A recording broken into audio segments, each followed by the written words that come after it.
Ви благодарам. Почитуван помошник на генералниот директор на ФАО и координатор за Канцеларијата за Европа и Централна Азија, господин Рахманин, почитуван министер за земјоделие, господин Љупчо Николовски, почитуван координатор на Канцеларијата на Обединетите нации во Република Македонија, господја Луиза Витон, почитувани присутни, ми представува особена чест и задоволство како заменик на председателот на владата на Република Македонија и како координатор на Зелениот климатски фонд во Република Македонија да се обратам денеска на овој настан, а посебно да го истакнам значењето на подпишување на овој договор со Организацијата за храна и земјоделство, која што ќе ни помогне да ја направиме стратегијата во Република Македонија, односно да го подпишеме договорот за поддршка за менаџирање на ефективен национален координативен механизам за Зелениот климатски фонд. Као и секој наслов, и овој наслов е комплициран, но јас ќе се обидам да го објаснам неговото значење и целта на овој проект. Имено сите ние сме свесни за состојбата во светот и за промените кои што настануваат поради климатските промени.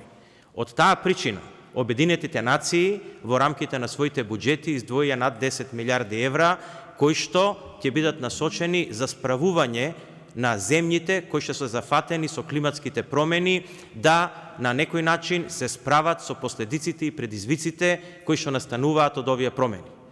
Во таа смисла, и Република Македонија, за жал, е земја која што ќе биде сериозно зафатена од климатските промени, кои што веќе ги чувствуваме, а очекување дека во следните години тие ќе бидат и уште поистакнати.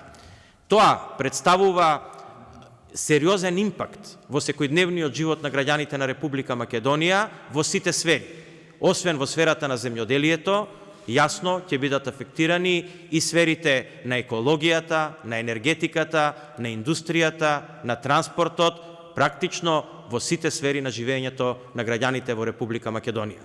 Сведоци сме за неочекувани временски промени, сведоци сме за неочекувани врнежи кои што настануваат во периоди во кои што не се очекуваат, или промени од климатски аспект кои што се поприлично непредвидливи. Се разбира, целиот свет е исправен со предизвикот да се справи со оваа појава. Зелениот климатски фонд е точно изворот на средства, но и не само на средства, него и на знаење како светот треба да се справи со оваквите појави. Во таа смисла и Република Македонија пристапува кон оваа иницијатива, пред се подпишувајќи го овој документ во кој што ќе требе да ги детерминираме нашите приоритети во државата, ќе требе да дефинираме како институциите во државата ќе координираат помеѓу себе да ги истакнат приоритетите, пред се причините кои што настануваат, ако можеме да ги намалиме. Јасно, свесни сме ние дека како мала земја не придонесуваме значително во оваа светска појава, меѓутоа ќе бидеме значително да кажам ефектирани од климатските промени. Во таа смисла повеќе ќе бидеме насочени кон тоа, освен да ги намалиме предизвикувачите на климатските промени, ќе бидеме насочени кон тоа да успееме да се справиме со последиците на таквите климатски промени. За да се справиме со последиците на овие климатски промени, потребно е да имаме државна стратегија, да имаме координација помеѓу институциите, бидејќи веќе објаснив дека треба да се пристапи кон овој проблем интердисциплинарно, бидејќи повеќе сектори и области ќе бидат зафатени со истите, и во таа смисла ќе треба да ја направиме оваа стратегија. Јас ја користам приликата да се заблагодарам на Агенцијата за храна и земјоделство, кои што ќе ни помогнат во изработката на оваа стратегија со грант од $300,000, со кои што ќе бидат платени консултантите кои што треба да изработат стратегијата, кои што треба да ги кажат прецизно таргетите, кои што треба да бидат приоритети во нашата држава, кои што ќе ги постават основите на структурата за координација помеѓу институциите во Република Македонија, и во рамките на овој проект ќе се формира еден веб-сайт на кој што ќе можат да пристапат сите кои што ќе ги почувствуваат климатските промени, односно ќе направиме еден хаб во кој што ќе можеме да действуваме синхронизирано како држава во поглед на справувањето со промените во светот кои што настануваат како резултат на климатските промени. Јас се надевам дека ова е само еден добар почеток за соработка со Организацијата за храна и земјоделство во делот со Зелениот климатски фонд, бидејќи оваа организација има исклучително добра соработка со Министерството за земјоделие на други проекти, за кои што сме и денеска сведоци, а се надеваме дека ќе имаме плодна соработка и во рамките на иницијативата на Зелениот климатски фонд. Јас очекувам во иднина да видиме конкретни проекти, кои што ќе ги имплементираме на лице место, каде што граѓаните на Република Македонија ќе можат да видат конкретни резултати како имплементирани проекти во делот на спречување на поплавите, како проекти кои што ќе бидат во делот на заменување на изворите на полуција со технологии кои што ќе бидат помалку загадувачки, бидејќи тоа е изворот практично на климатските промени во светот. Ќе бидеме сведоци на проекти кои што ќе бидат имплементирачки во делот на обновливите извори на енергија и кои што ќе бидат имплементирани во делот на производството на храна и земјоделието такво какво што ќе може да опстане во овие климатски промени. Јас тука би застанал, би се заблагодарил уште еднаш и би посакал една плодна соработка која што се надевам дека со отпочнување на овој проект ќе отпочне со агенцијата, односно Организацијата за храна и земјоделство. Добила писмо од владата поврзано со филтрите за Југохром. Вела дека негативно одговорили на тоа барање од страна на владата да почне комбинатот со работа, а истовремено да се вградуваат филтрите од страна на собственикот. Од друга страна, има информации дека работниците се сериозно загрижени дека Екогерила воопшто нема да прифати, односно ќе го кочи отварањето на комбинатот и доколку бидат вградени тие еколошки филтри. Каква е состојбата и дали Југохром ќе почне да работи? Дали постои таква опасност да воопшто да не проработи по оваа ситуација со филтрите? И втора работа е доколку може да ни објасните за Еврокомпозит. Вчера владата донела одлука, има ли надеж да продолжи со работа Еврокомпозит или останува владата на идејата тој да се продава? Ви благодарам за прашањата, ќе одговорам посебно на двете прашања.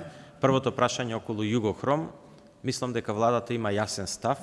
Југохром не може да проработи доколку не ги задоволи стандардите еколошки. Тоа значи дека е договорено со Југохром да ги постави филтрите за кои што зема обврска дека ќе ги постави. Инвеститорот во Југохром, односно собственикот на Југохром, се соочуваше со одредени финансиски потешкоти околу имплементацијата на тој проект и затоа ние ја разгледавме состојбата во Југохром и видовме дека постои физибилност да комбинатот работи, поготово со сегашната конјунктура на цените на металите, односно на феролегурите на светските берзи, тој може да работи профитабилно и да остварува профит. Во таа смисла, значи, има смисла да тој ги ја заврши својата инвестиција и да фабриката ја стави во функција.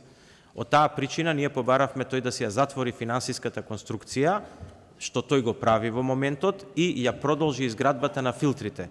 Вие сите можете да ја посетите фабриката и да видите дека во моментот филтрите се монтираат, значи челичната конструкција за филтри се монтира, а таа ќе биде завршена согласно динамиката некаде до октомври-ноември оваа година.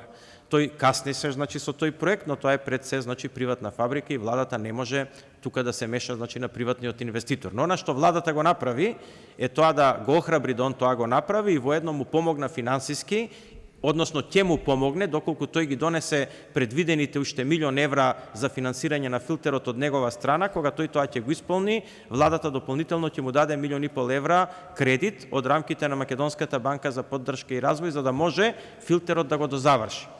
Во таа смисла, нормално, доколку тој ги задоволи, значи, еколошките стандарди кои што се потребни да бидат задоволени, во интерес на државата, но пред се во интерес, значи, на вработените на Југохром и нормално жителите на тој регион, Југохром ќе биде ставен во функција. Пред тоа нема да биде ставен во функција.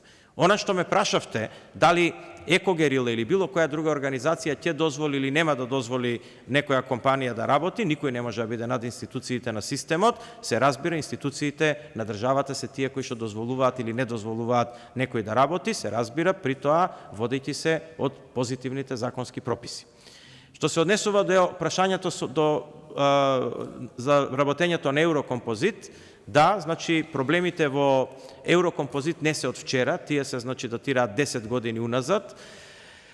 Она какви конструкции се правени за работењето на Еврокомпозит, мислам дека ја надминува рамката на денешната пресконференција. Еврокомпозит е долги години блокиран, практично работи преку фирма што се вика Композитна опрема, каде што Еврокомпозит не е собственик, него собственик е Металски завод Тито специјални возила, а Металски завод Тито специјални возила е во стечај. Значи една, како да кажам, една наследена состојба која што просто пред да седнам во влада и не сум верувал дека може така да се конструира, но така е конструирана и таа ја наследивме и сега таа се обидуваме да ја решиме и ја решаваме. Она што сега управо го направивме, помогнавме Еврокомпозит да продолжи да работи во ваквата затекната состојба, но тоа не е трајно решение и не смее да биде трајно решение. Трајно решение за Еврокомпозит е тој да, како што владата донела одлука, се приватизира и во една транспарентна постапка таа приватизација заврши. Ние ќе видиме, согласно законските регулативи во Република Македонија, постојат повеќе начини тоа да се случи.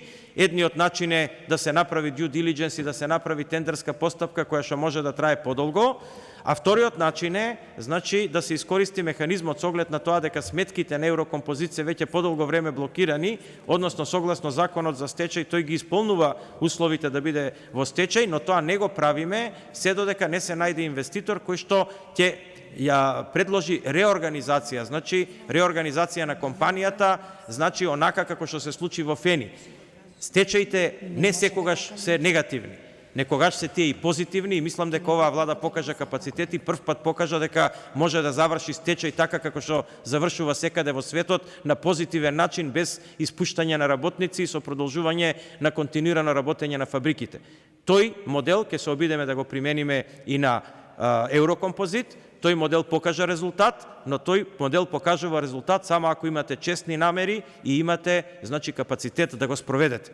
Во таа смисла, мислиме дека доколку најдеме разбирање со инвеститори кои што се заинтересирани, а со такви веќе неколку разговараме во овој период, за да не го чекаме долгиот период за приватизација, можеме да го примениме и вториот законски модел за санирање на состојбата во Еврокомпозит. Јас лично сум оптимист дека Еврокомпозит конечно за краток временски период ќе работи како нормална компанија. Ви благодарам. Дали има други прашања? Господин Ангушов, во насока на решавање на проблемите со животната средина, вие во месец март најавивте 4 регионални депонии дека ќе се изградат. Докаде е овој процес со изградбата на депониите? Што е прашањето, извинете? Во март најавивте изградба на 4 регионални депонии, докаде е овој проект? Докаде е, не го слушнав тој дел, извинете. Да, значи, видете, во Република Македонија собирањето на отпад е сериозен проблем, со кој што се соочуваме веќе многу години уназад. Ги видовме, како да кажам, тажните слики кои што беа од минатото во депонијата во Струга, во депонијата во Тетово, но и во многу други делови на Република Македонија. За жал имаме еден проект во Скопје кој што е со сериозни потешкоти, значи пред повеќе години е потпишан договор со италијанска компанија кој што не е имплементиран до ден денеска и тука малце комуналното предпријатие во Скопје, иако е тоа во надлежност, значи на градот Скопје, сепак е проблем на, впрочем и сите депонии се надлежности на градовите, но тоа се проблем на државата и затоа државата треба да најде капацитет да се справи со таа ситуација. Значи планот во тој дел е следен, дека малите депонии, како што се депониите на помалите градови, тие не се доволно физибилни за да се инсталира опрема во нив за третирање на отпадот, односно за негова за рециклажа негова или на еден физибилен начин да се направи модерна технологија за справување со оваа појава.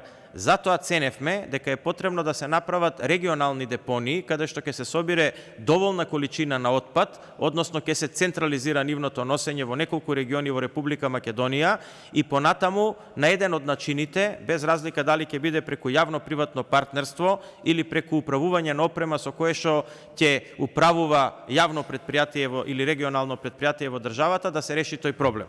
Свесни сте дека се соочуваме со одредени проблеми на тој пат, а тоа е дека сите сме свесни за проблемот, но кога ќе кажеме дека таквата регионална депонија треба да биде во близина на некое населено место, тогаш жителите на тоа место се вознемирени. Она што јас сакам да го кажам е дека тие депонии кои што треба да се направат воопшто не треба да личат на депониите кои што досега ние ги познаваме. Тие треба да бидат депонии во кои што нема да има отпад со купови, нема да има пожари и нема да има миризба таква каква што денеска ја чувствуваме кога ќе поминеме покрај некоја таква депонија. Владата е посветена на ова, ги решаваме проблемите и мислам дека наскоро ќе ги формираме овие регионални депонии. Се разбира, таа надлежност треба да премине од ингеренциите на општините во ингеренциите на владата и тука нормално треба да се договориме со ЗЕЛС, значи процесот не е така едноставен, но работиме на тоа и мислам дека резултатите набрзо ќе ги видите.